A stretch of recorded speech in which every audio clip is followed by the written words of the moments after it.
3 years before the most recent Salem's Lot adaptation arrived, horror master Mike Flanagan created Midnight Mass, a spiritual successor to Salem's Lot that earned an impressive 87% on Rotten Tomatoes. Although Midnight Mass is an original story by Flanagan, who previously adapted The Haunting of Hill House and The Haunting of Bly Manor, the Netflix show has a lot in common with Stephen King's Salem's Lot.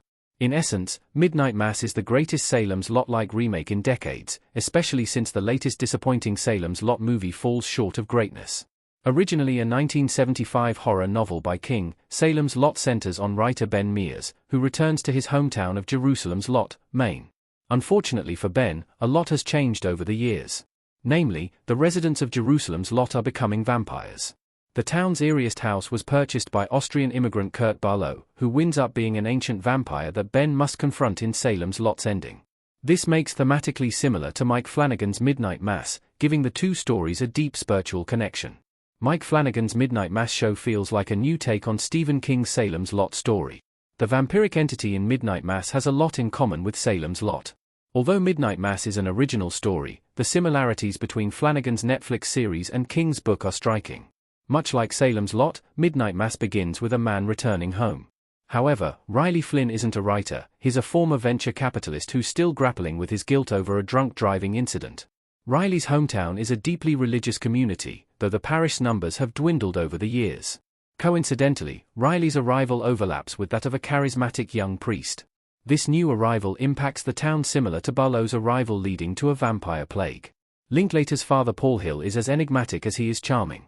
At first, the townspeople think Father Paul will be a temporary replacement for the aged Monsignor Pruitt, but the priest becomes crucial in revitalizing the small town's faith. To make matters even more interesting, Father Paul seems capable of creating miracles.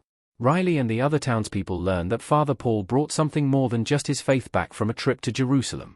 Although not quite a Salem's Lot-style vampire, the winged creature is more vampiric than angelic. Midnight Mass tackles Salem's Lot's book themes better than the 2024 movie. The religious themes in Midnight Mass ground Flanagan's original story in age-old questions. Kate Siegel as Erin Green in Netflix Midnight Mass. Although Midnight Mass is not strictly a Salem's Lot adaptation, King's influence can be deeply felt. Given the 2024 Salem's Lot movie's shortcomings, Midnight Mass might just be the best Salem's Lot-type story since the 1979 miniseries. It's a dark and compelling story that feels tonally reminiscent of Stephen King's works.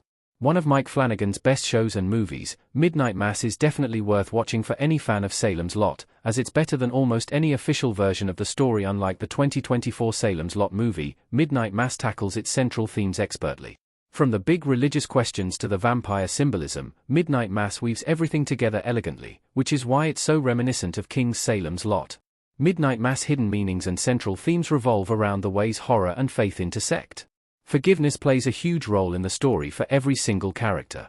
In fact, the whole reason Father Paul brings Midnight Mass vampire monster back to Crockett Island is because he's punishing himself for past deeds. Midnight Mass might be heavy-handed, but it's also beautifully rendered.